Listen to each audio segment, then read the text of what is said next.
just do it for Miami Dolphins.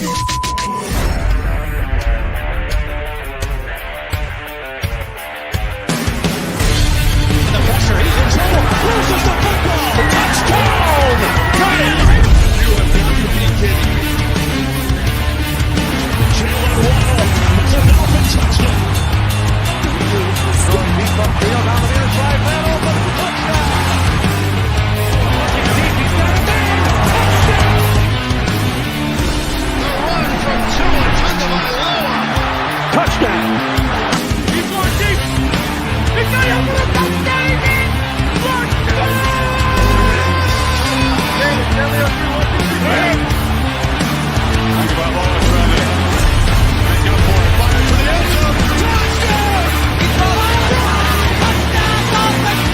Beautiful day to be a Dolphin fan. Let's go!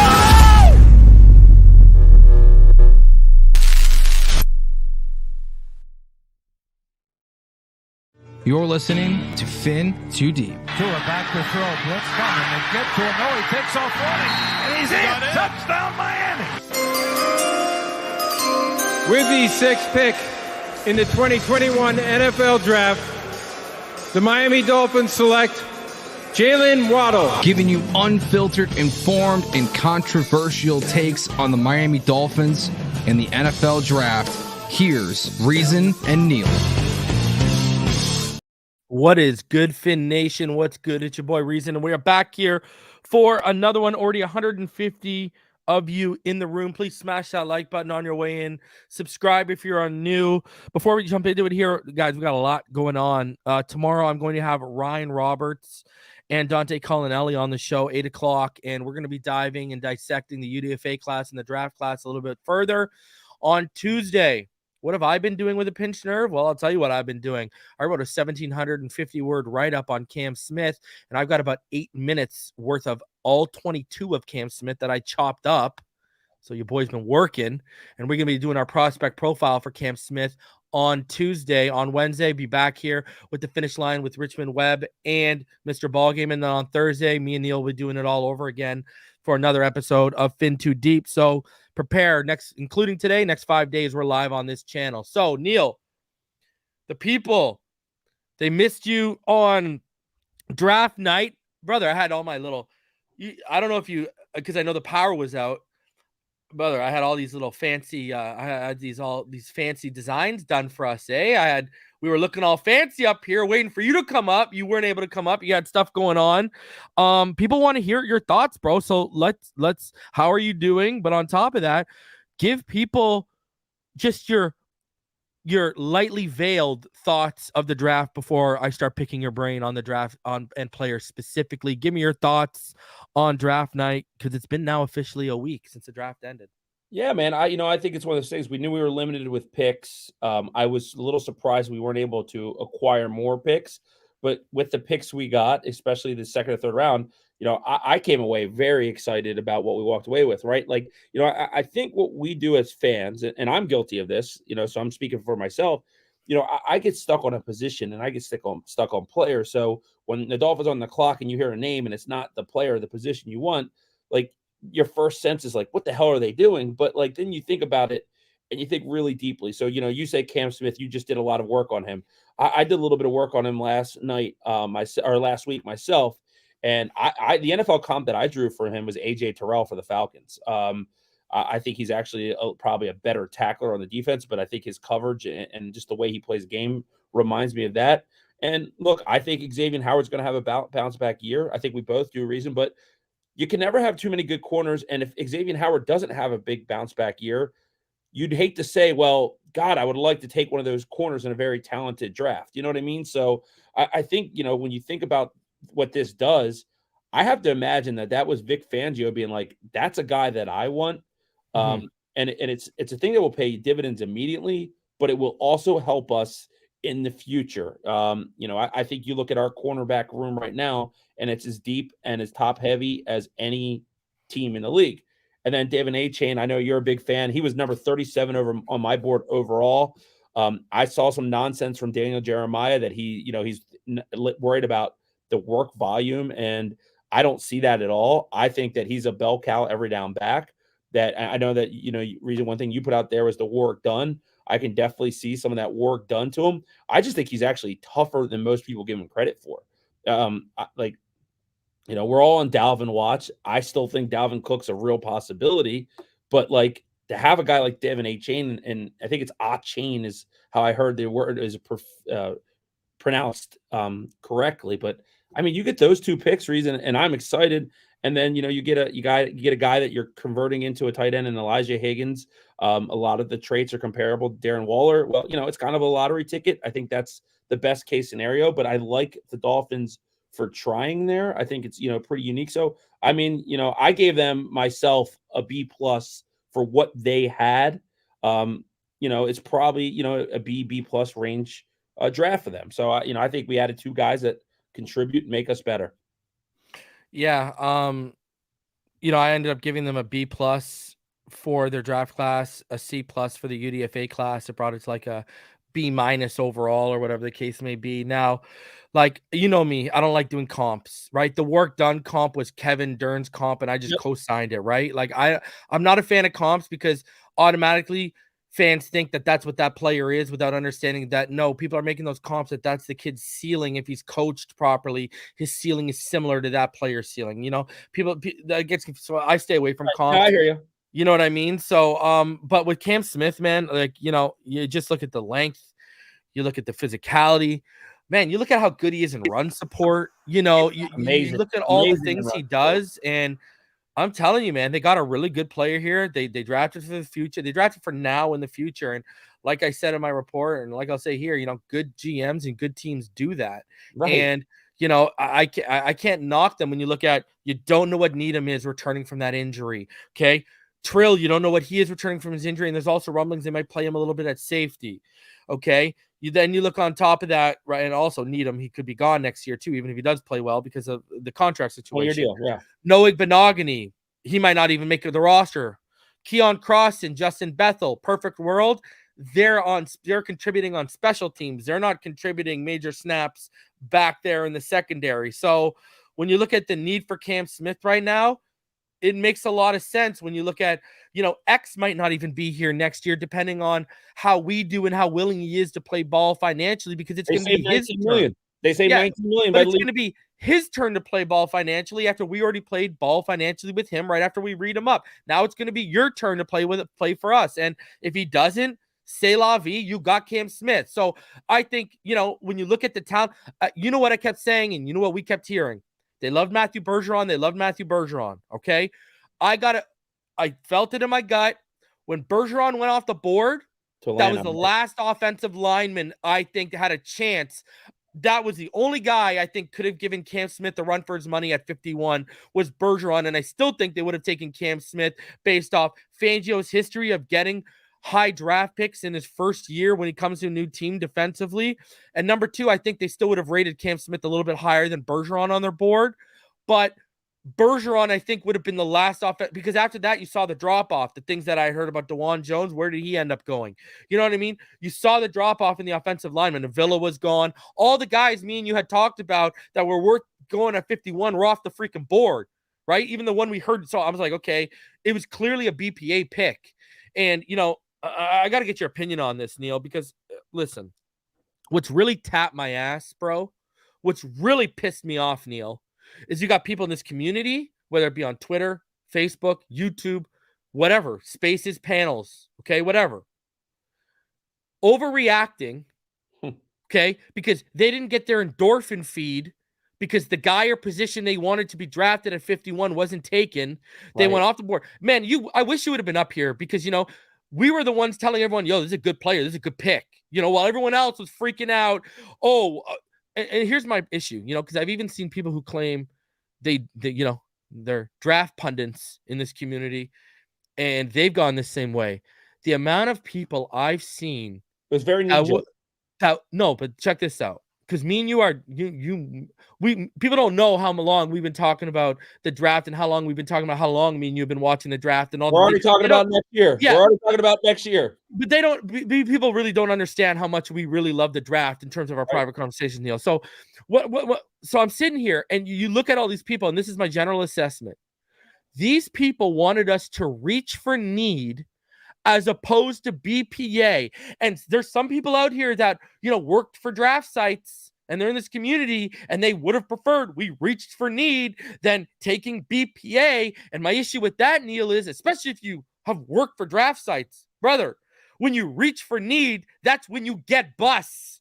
It's you BPA, at least you can sell that to your scouting department, to your owner, to your everyone. This is who everyone in this room agrees is the best player available on the board.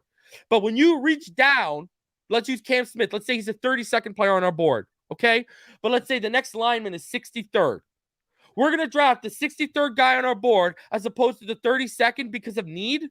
See, this is what boggles my mind, Neal. These people act out here thinking they know the draft and they know enough to talk about the draft. But then those little nuanced things you can see, oh, yeah, you don't know the draft.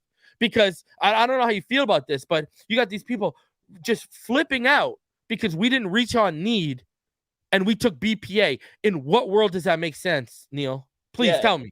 Yeah, and I'll say something because I don't like to toot our horn, but I think you and I pretty much on our show here nailed how the draft was going to go down.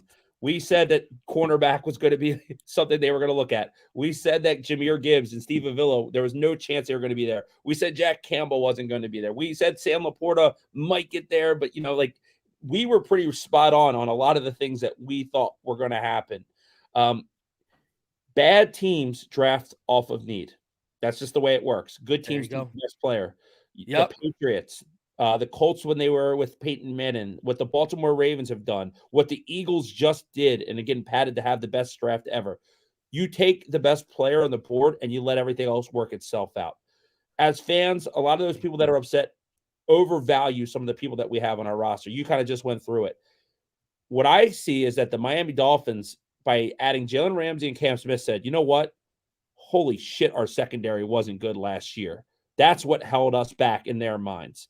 And you can't praise Mike McDaniel, Chris Greer, Vic Fangio, and then hate their assessment of the roster. It just doesn't make sense. If you love Vic Fangio coming on here and you understand his coverage schemes that he's put on tape, and you've heard him say, man, I have all these new coverage schemes I can't wait to get, and the first thing to do is take Cam Smith, you shouldn't be crying. You should be like, holy crap. What's he got up his sleeve? Because I'll say this.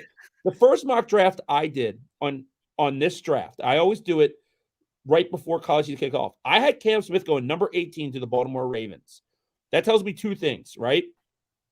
I had him as the third best corner. His 2021 tape was amazing. Like, that's what people don't realize. The best corner in the draft leading up to this season, and he did nothing to hurt himself.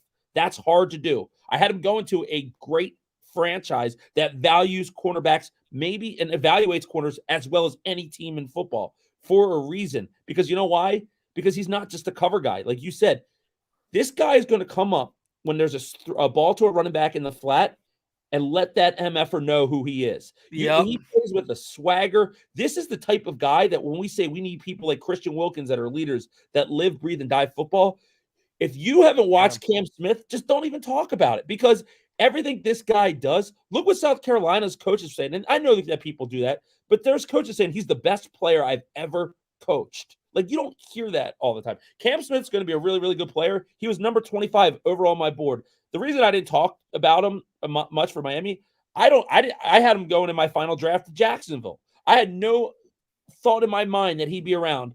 So if we get him at 51 and we get a plus 26 value on my board in the second round, sure, cool. Darnell Washington would have been a great tight end in our system. But at the end of the day, I trust this front office because I understand what they're trying to do. They are saying, look, having a great secondary is really important for what we're going to do. And we can't risk not having this thing operating at an optimal level. We want Jalen Ramsey not just to play outside on the boundary. We want him to rove all around the defense, cause havoc. And play the star role. He can go back and play in the star role. On the boundary that can cover. And look, I love Xavier Howard. I no longer believe that he's a number one corner in this league, and I'll catch crap for that. That doesn't mean I don't think he's a good football player. I think X has 2 more good years of football left. And I think to maximize X's strength, you have to have somebody that can travel. X wants to sit on his side and not move. And that's good. He's earned that. But you got to have a guy who wants to do that dirty work. And Cam Smith's that guy.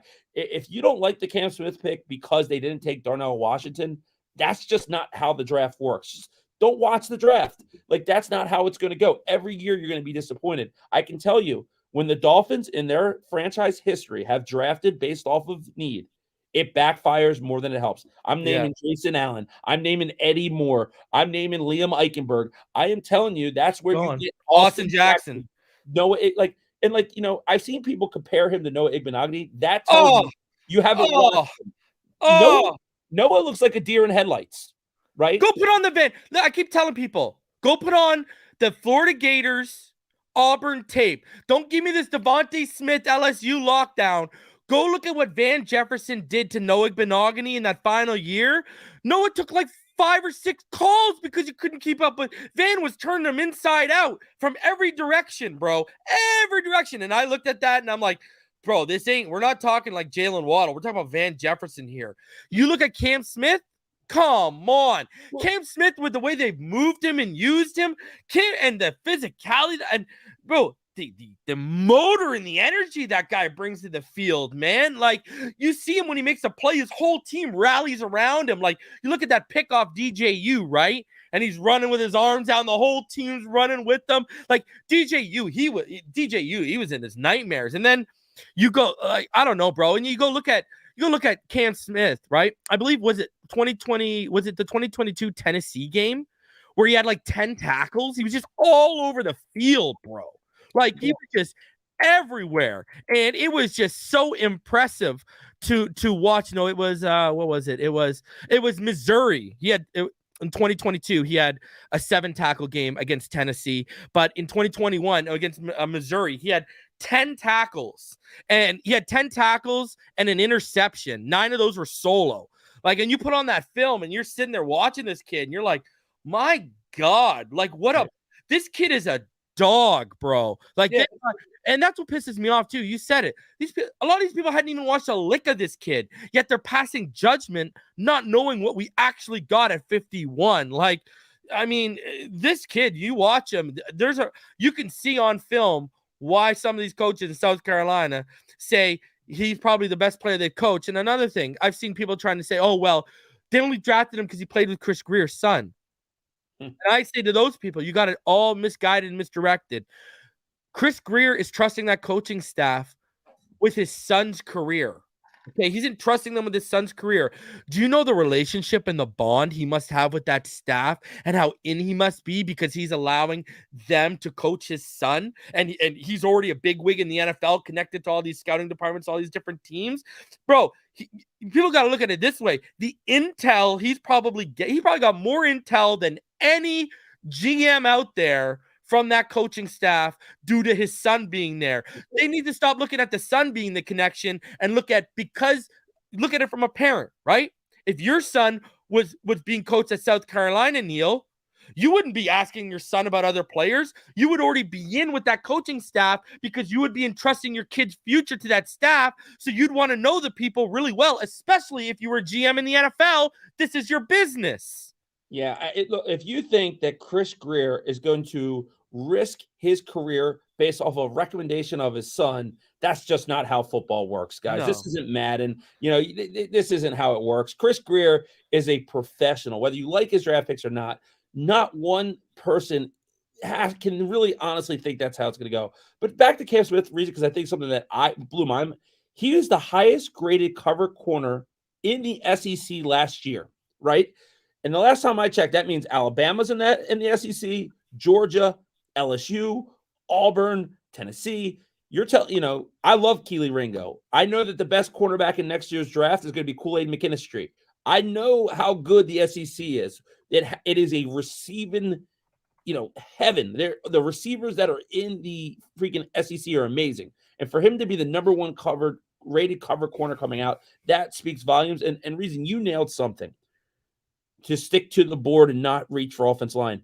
That's exactly how we got Austin Jackson and Leland Eichenberg. It tells me they've learned from their mistakes, because I'm not going to act like I'm not a little bit concerned about the offensive line right now. I don't think it's a finished product, but they could have reached for an offensive lineman there, but that's how they've ended up exactly with Liam Eichenberg and Austin Jackson. And then you don't have a good football player. Like I think they did it the right way. And I think it's saved the receipts, because you mentioned Keely Ringo, bro. First of all, just so you know, 2021 he was the number one graded. 21? Yeah, he was 89.7. It was ridiculous. Okay. Yeah. Okay. He was nuts. 89.7 cover corner. He had an 88.4 defensive grade total overall. Last year he was a 65.1. But people also have to look at his usage. They used him differently last year, right? In 2021, he was primarily just a lockdown corner. You look at last year, they used him a little bit. They used him more in the box. They used him more in the slot, and they even gave him some high snaps, right? Some high snaps above the box. So they used him. They moved him around a little bit more last year than they did in 2021. But you mentioned a key name there, Keely Ringo, and I mentioned this name too because if people have been listening to us since before we brought this show to YouTube and we were just strictly audio, remember we would hypothetically put out there, hey, Keely's dropping. Would they take him at 51? Because of the corner need, right? Keely Ringo was the name we were fitting in at. Maybe they'll take a corner at 51. If this word is that Keely's going to drop out of the first round, maybe that's the guy that's it. Remember, we had a couple of shows where we suggested that. So even back then, we knew corner was on the radar. Now, as it got closer to the draft, you were hearing more defensive tackle, and it was a good cover story. You know, they're really now. Albeit, is it really a cover story? Because we don't know what's going on with Christian Wilkins. But, so I don't know, man. I like the pick. I'm a really, really big fan of the pick. So I got to ask you this, though. Did the Dolphins to you, because, you're going to have some fans say they went off script, and then you're going to have people like me and you say they drafted smartly. What would you say? Did you think they went off script, or do you think they drafted smartly? Because I think they drafted smartly. I think they did exactly what they wanted to, and that means to me they were smart. I think they wanted a corner. I think they had their eyes on Cam Smith for the reasons you said a long time. That when you look, the whole thing with their son being on the team, all that means is that Chris Greer's paying a lot of attention there, right? Like, because my son's my favorite athlete of all time, right? So, like, I'm there, you know what I mean? And I think that gives him some unique perspective from the coach's staff when he's there. And, you're engaged, you're watching this, and you see a guy like Cam Smith. So I think that's who they wanted all along, and they played it well. And then I think when Devin Achane, I've heard it so many people, we'll call him the train. I don't care. When he was on the board, I think Mike McDaniel looked at him and said, "You ain't passing on my boy. Let's do it." And like, we got to understand that when you build a successful NFL roster, you can't just be so nearsighted. You have to think about the future. You have to think about expiring contracts for Mostert, injuries, Wilson and him are free agents. Like, you have to take all that into consideration. Like, I don't necessarily think that eliminates the Dalvin Cook talk, because I already did the math. They can cut Ahmed and Gaskin and save $2 million. Like, there's, they have to have the best 53. This isn't the Miami Dolphins from the last few years where everybody makes the team. Myles Gaskin's on the team. Myles Gaskin's going to have a hard time making this team. Salvon Ahmed's going to have a hard time making this team, because they got a guy that just can do both of it. He can eliminate both their jobs. So I think their draft was smart. I think the fact that they didn't take offensive line early shows that they were smart and they didn't panic. They didn't panic. And I actually like, we haven't talked about it. I like Ryan Hayes in round 7 a lot. I had him in the same original mock that I was talking about as a 3rd round pick at right tackle. And I think their plan is actually to play him a little bit more at guard. And I really am intrigued to say that. I think he's a really good player for a 7th rounder. It's not like a throwaway. I was actually, there's been a lot of times where that board comes through, and you see the name come through. You're like, what the hell are they doing? I was excited to see Ryan Hayes on that board. I think he's a good guy. I think he's the equivalent of a Liam Eichenberg. Yeah, I know. And drafted at the proper spot where Eichenberg should have been drafted at. Right. What did you think, before we get into everything here, what did you think a little bit about the UDFA class in terms of, there's some guys I like here. Like I like Zeke Vandenberg. I like Garrett Nelson, Brandon Pilley. I love Aubrey Miller. Then there's a couple guys on the offensive line. Alama Ulave. I think DJ Skife. I think that's quietly a little nice add there too. There's some guys that I like here. And then you look at a guy like Anthony Montalvo, the defensive tackle from UCF. He has the 122nd best RAS of all time for defensive tackles. Wow. There's two names that I love that I think are going to make the team. You mentioned one, Aubrey Miller. I think he can make the team. Yeah. I didn't expect him to be available. And then the other guy, I think that Turk's going to beat out Bailey as our punter. Yeah. I really be very do. interesting. I've had my eye on him for 2 years, and he's got a great foot, man. And you get a guy like that, you get him in here, and then you have him under control for 4 years. He's cheaper. I think that was a savvy move. I think we got a better punter as an undrafted free agent. The only thing that I didn't see that I really was like, the guy who I wanted was Gerard Clark from Coastal Carolina. I don't know how that guy didn't get drafted, but I think if you have two guys that are undrafted free agents make the team, it's solid. I mean, there's a lot of names. Who say it again? Do you know how much Gerard Clark got guaranteed money? Do you know? No, how much was it? A lot? I have no idea because I know, Andre Carter? Yeah. Vikings gave him $300,000 guaranteed. Did they? Well, like Sean Tucker from Syracuse is a guy I cannot believe didn't get drafted. Where'd he go? Oh, wow. And they also took people the guy his medicals, I think, bro. People I think are afraid of his medicals. That's what I heard, and I've heard that locally here as well. And then the receiver from Maryland, Raheem Jarrett, went to the Bucs as well. I love that guy. I think he's going to end up being one of the bigger steals. I think he'll make their team, and I think they'll be so bad they'll have to move like Godwin probably at some point this year. And in the second half of next season, you'll see him get on the field and start making plays. But I think if you have two guys that make the team, you're good. I don't think the Dolphins are done. They have this money coming up June 1st. I think they're gonna. I think they're going to aim to get a Dalvin Cook and an offensive lineman. I don't think much is going to change there. I think that this isn't the Dolphins you see, but I know we're going to talk about it. But if you're not happy with the draft, that's your prerogative. I think they made themselves a better team, and this is the best Miami Dolphins roster, at least since those Jason Taylor, Zach Thomas teams. And I trust the quarterback. It's not Jay Fiedler leading us. I think this is the most dangerous Miami Dolphins team in the last 20, 25 years. Easy. Yes, sir. All right, so let's get into it here. I brought it up a couple of days ago. There was a report on Bleacher Report from Nate LaJoie, and he said that SI, Sports Illustrated, and Jeff Howe of The Athletic were reporting that the Dolphins were out on Cook. And so I couldn't find it. And then lo and behold, I did find the SI. Now I haven't found the the Jeff Howe portion, but what here is from Albert Breer. And he was asked in a mailbag, chances for Dalvin Cook to end up in Miami. Funny you asked, Jackson. We mentioned last week that the Dolphins and Vikings were at one point down the road on a trade for Cook. It didn't work out, but Miami certainly considered what adding someone like Cook could mean for an offense that's already pretty explosive, with Hill, Waddle as headliners for the Dolphins' arsenal. Now with Raheem Mostert and Jeff Wilson in the fold, there isn't a massive need there. They could certainly line up and play with running backs they have. What they had hoped Cook would give them was a game-breaking element in the backfield. And that's a need they actually addressed with this week by tabbing Texas A&M's stick of dynamite, Devin Achane, who had the fastest 40 time for any running back at the combine and the third fastest time overall. With that in mind, my guess is they'll look to get Achane a lot of work through May and June. If it looks like he won't be ready to roll in September, then maybe they'll revisit the idea. But if Achane is good to go, I think the idea of Cook could be in the rear view mirror.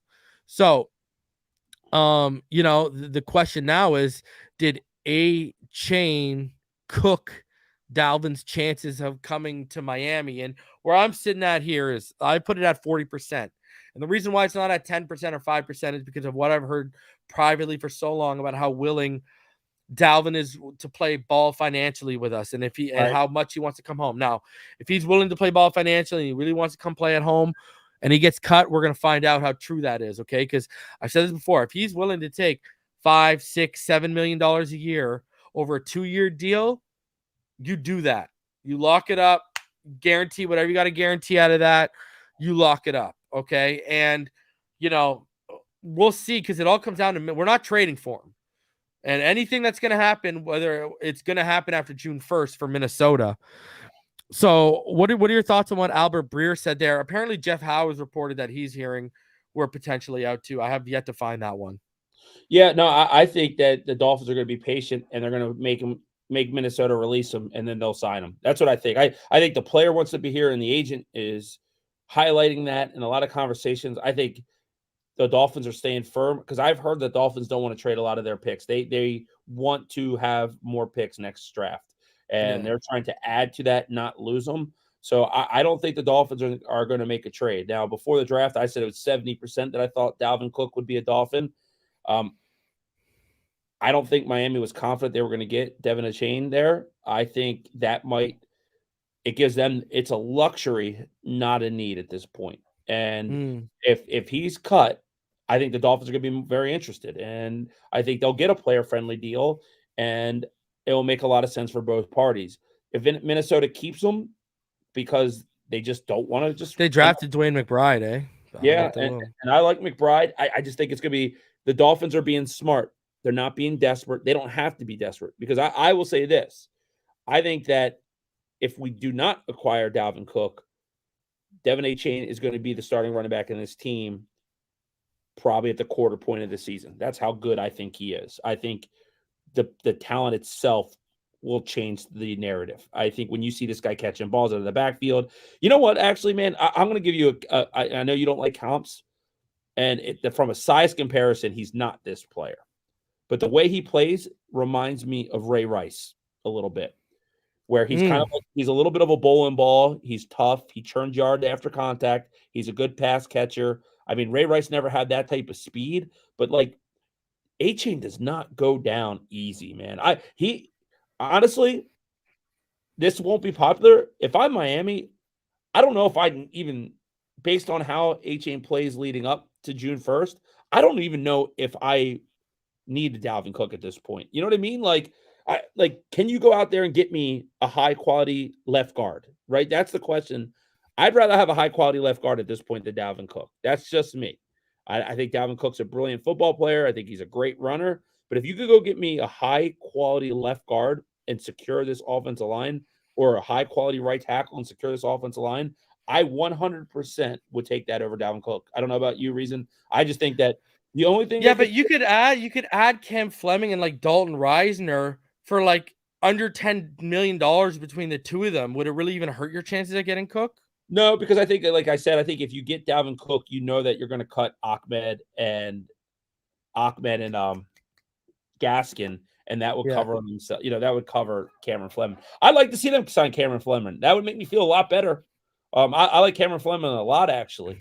So I think, I mean, look, I'll say this. The one thing that would shock me is that the Dolphins got that $13.6 million in June and did nothing with it, because they know their window is now. And we'll talk more about why we think that. But, like, I don't think they're going to sit there and keep reserves in the bank, right? You know, they're going all in. I think they're going out to get something.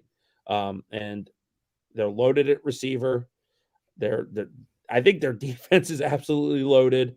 The only thing that makes sense to me is offensive line, but to what that Breer article said, like, a Dalvin Cook's a special player. That's a guy that you go off your game plan for if he becomes available, because you can't put your nose up that. You add Dalvin Cook to this offense, you might be able to say it's the best offense in football, right? So you can't not examine that as a real possibility. Another thing too here, we got to put this out. There is a donation here from Russell. He said they tried trading for DeAndre Swift after taking Devin Achane. Right. So that's what everyone's saying, that it tells them that they're still trying to add to that running back room. Right. Well, could you imagine this, though, Reason? If they did have a Dalvin Cook and a Devin Achane, and you could put, you have Tyreek and Waddle on the outside, and you have Dowd in the backfield, and then you have Achane kind of, because he can catch the ball well. You know what I mean? You could get creative with how you utilize him. I think he's going to be unbelievable in the return game. We talked about this on the show a lot of times, how we didn't have a good return man. Devin Achane changes that drastically. And Braxton. And you got Braxton and him. I mean, that is a night and day difference from last year. So, like, these moves are smart. They're not, they're very methodical. They're methodical. They're methodical. They like good football players that can knock out a lot of tasks. Like, that is what Bill Belichick's done. Say that first part again. Say that first sentence. Say those first 5 words again. They like what? Versatile. They like good football players, right? Right. Hey, no Kalen Ballage is coming over here. Thank you very much. Right. And that's where it's like, I if you're a Dolphins fan, I don't know how right now you're not like, I am so excited about this season that I can't wait for September. I'm pretty much wishing my summer away.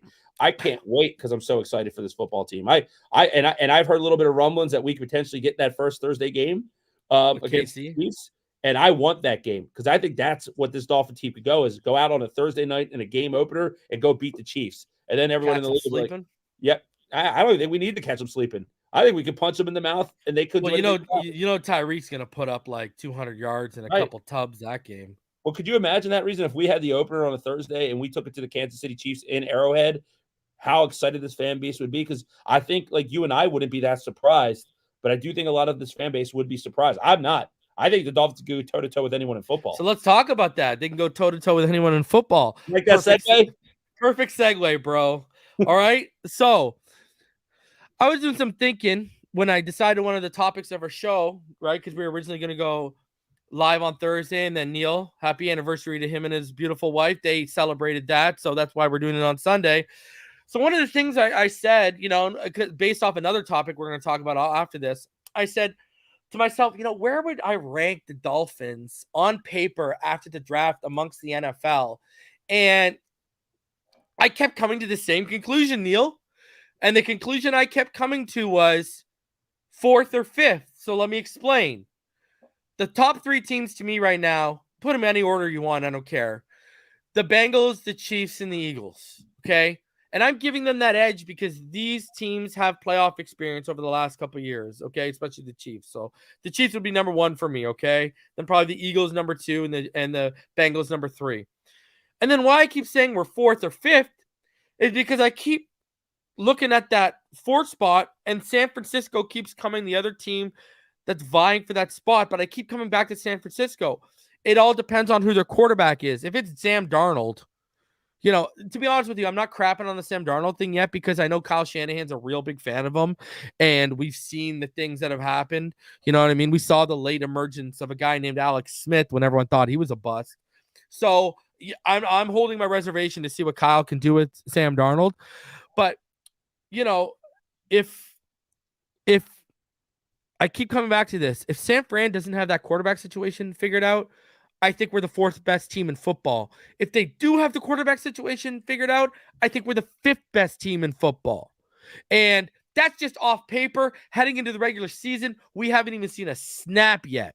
Right. Where would you rank the Miami Dolphins? Because we actually had a conversation about this, and we think basically we're on the same wavelength almost. Yeah, and I'm actually going to surprise you because I actually slept on it. And, I know we talked about it yesterday, but the way I would have it broke down, I'm going to say the Eagles are the best team in football. I know they lost the Super Bowl. Because of what they added. Yeah, I think they added a ton this offseason. They had my highest ranked draft. The ball just didn't bounce their way. I have the Chiefs number 2. They're the reigning champs. Like, they have Patrick Mahomes. I think Mahomes is the best player in the planet. It is what it is.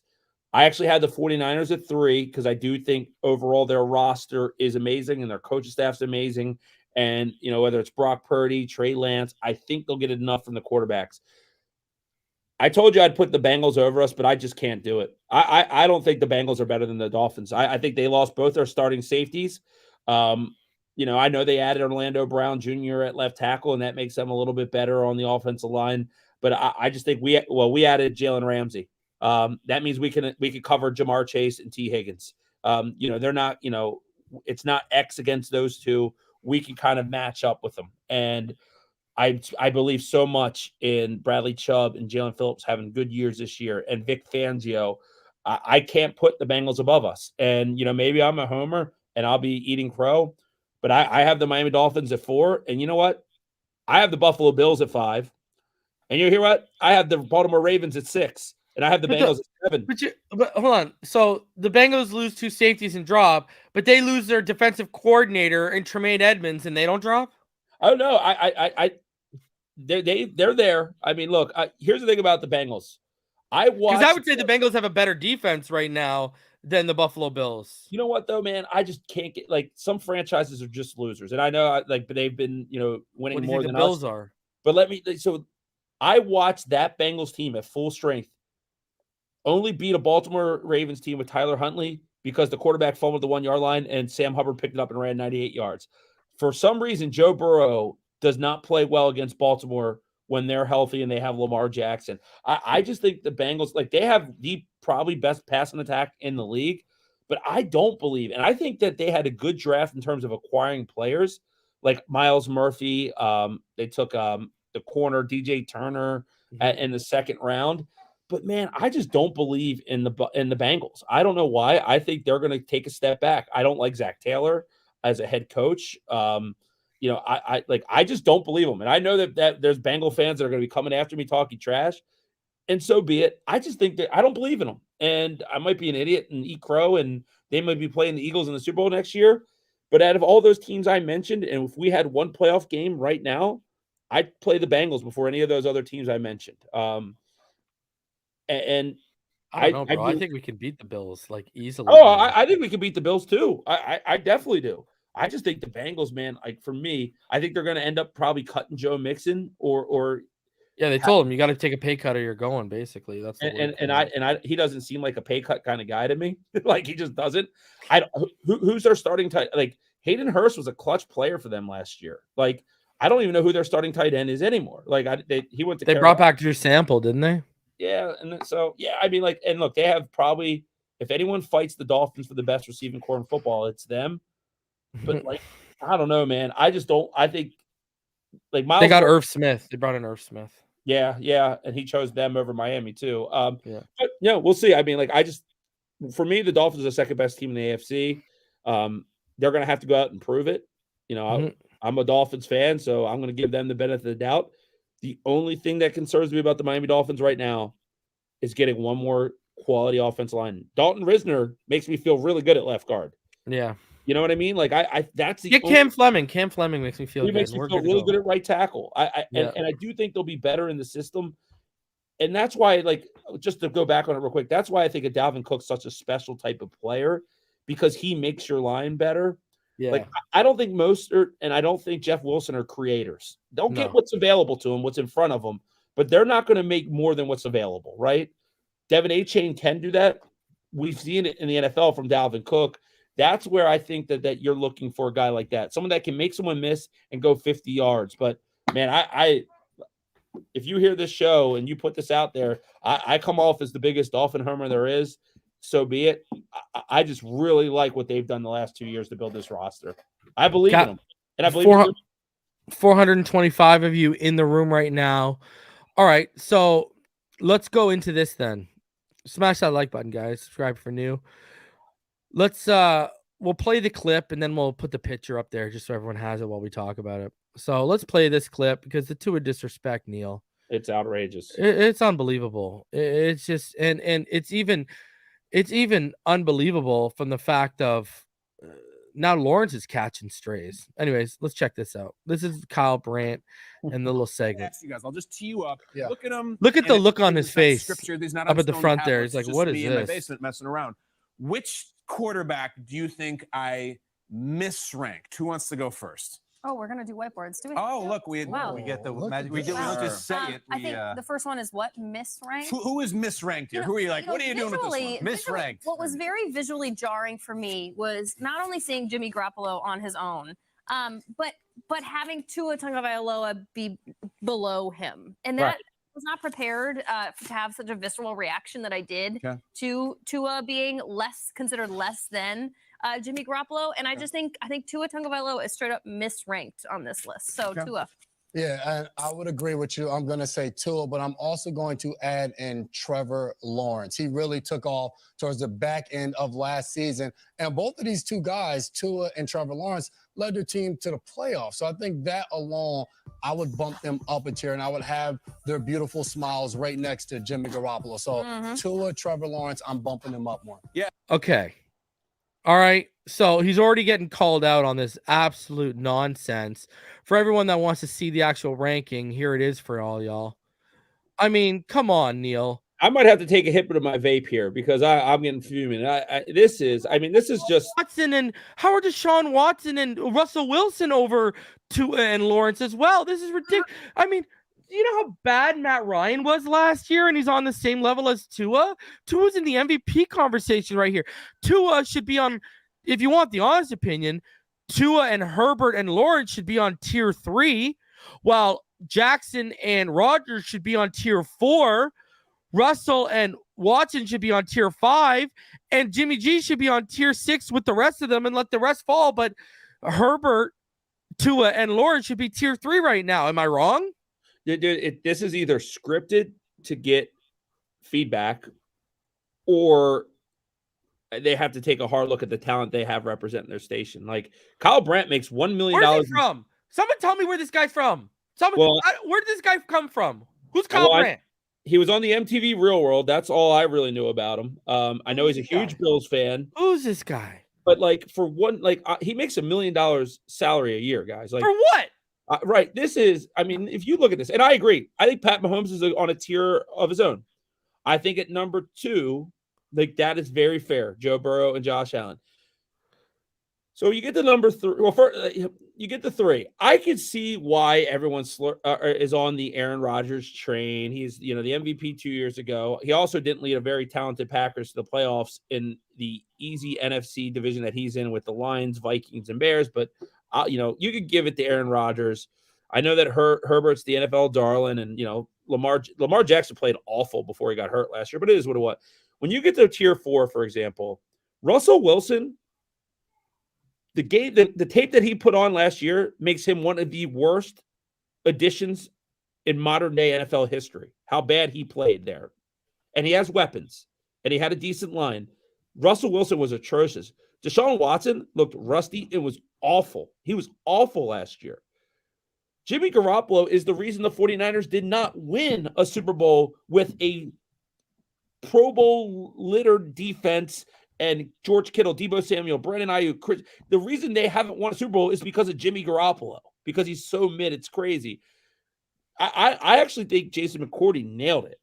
Tua and Trevor Lawrence should be on the tier 4, and then everyone else should get pushed down. And I don't even, who's the other guys to the left of, is that Mac Jones next to Tua? It's Kenny Pickett and Matt Ryan. Kenny Pickett sucks. Like, how is Kenny Pickett on this list? Like, where's Kyler Murray, for example? Where's Kirk Cousins? Like, where's Matt Stafford? Yeah, he's got CJ Stroud in the 7th tier.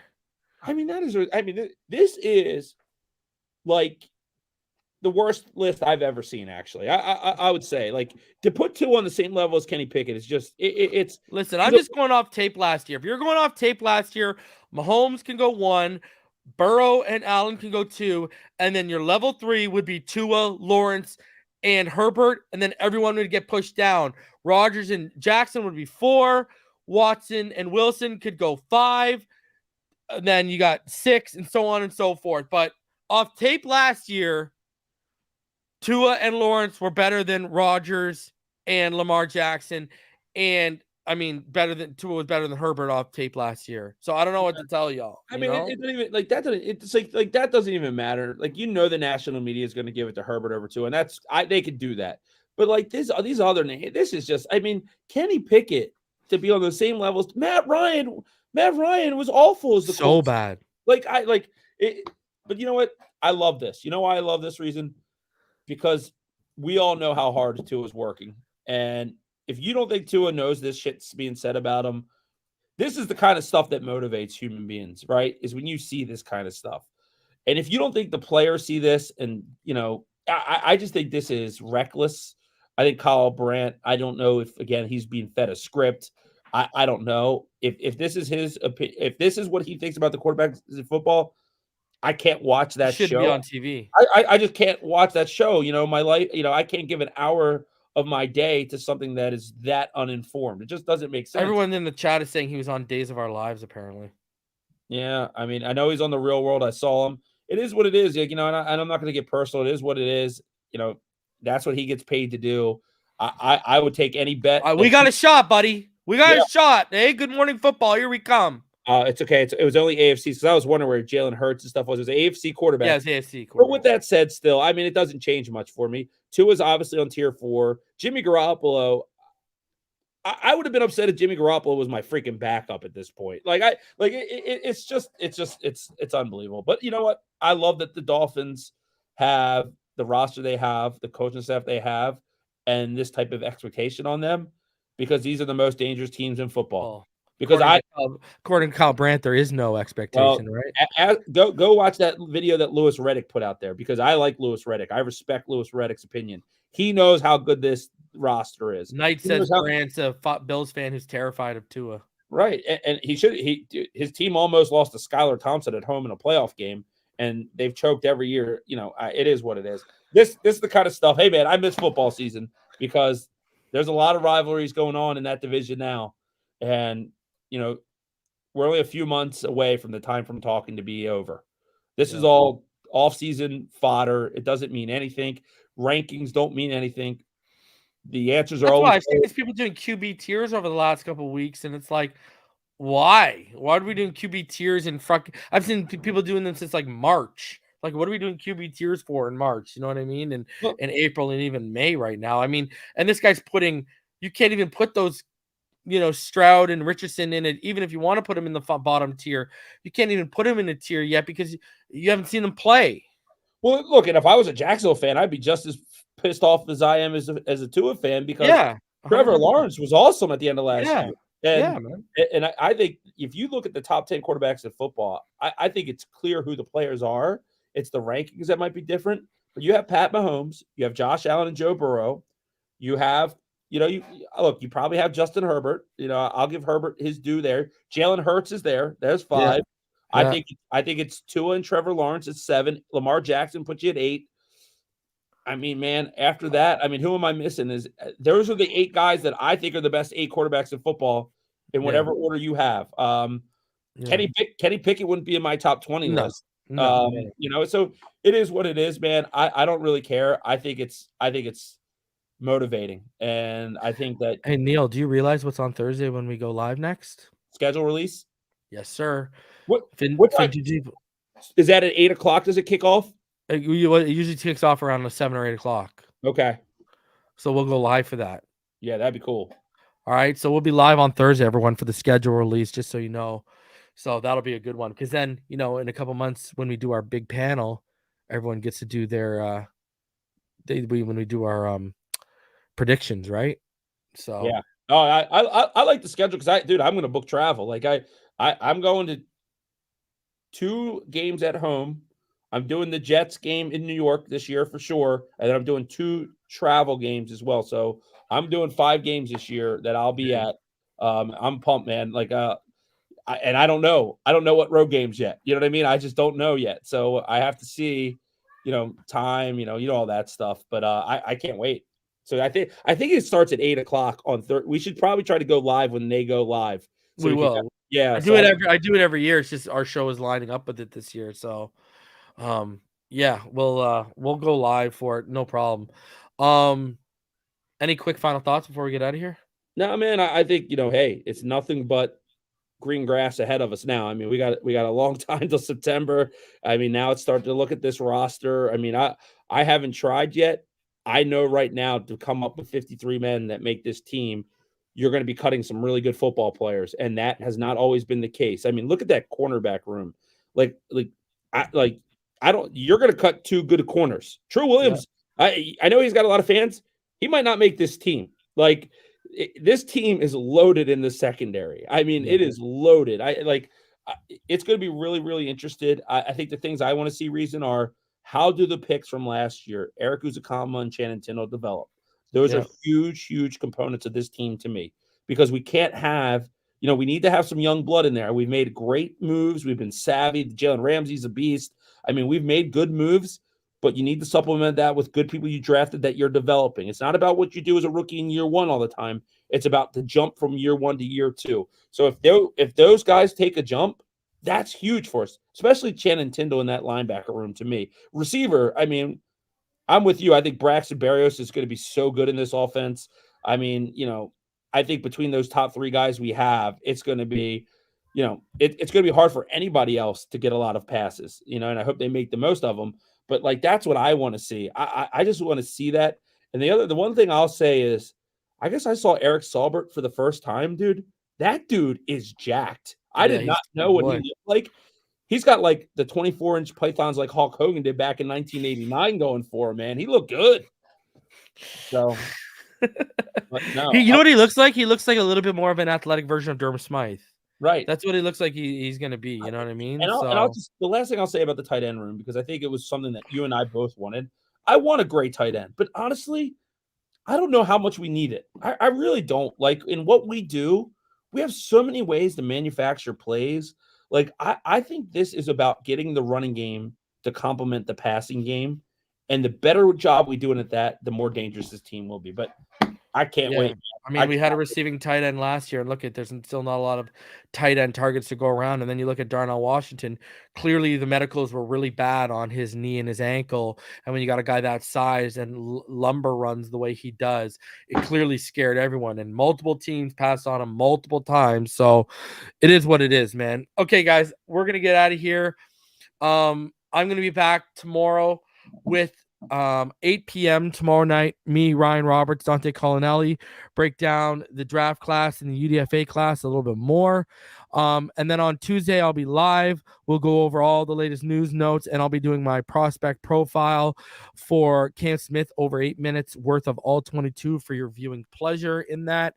Wednesday, I'll be live with Ball Game and the homie Richmond Webb. And then on Thursday, me and Neil will be live for Fin Too Deep, and we will coincide. We will be live streaming along with the schedule release. So a lot of stuff coming your way this week. Still over 400 of you in the room. Please smash the like button on your way out. Subscribe if you are new. Hey, man, it's Sunday. Everyone enjoy the rest of your Sunday. No PLE tonight. It was yesterday. So if you caught backlash, hope y'all enjoyed it. Until next time, the Cats play tonight? Do the Panthers play tonight? The Panthers, I think they're playing. I think they're on, right? They might be on now. It's been good for Florida playoff teams. Panthers. Bro. Go Cats, baby. Let's go. Right. No, it's been good. I mean, I know there's a lot of Heat fans listening, man. I'm not the biggest NBA guy. But Jimmy Butler, man, that guy is so fun to watch. Himmy Butler. Yeah, he is awesome, man. Good. I'm pulling for some happy Dolphin fans. And I don't want that guy Andy Simakis, man. He gets in those chats if his team loses. Oh wow, and he gets all banged up. It's awesome, man. But I don't want everyone to be sad, man. All right, guys. I'll see y'all tomorrow. Take it easy. Fins up.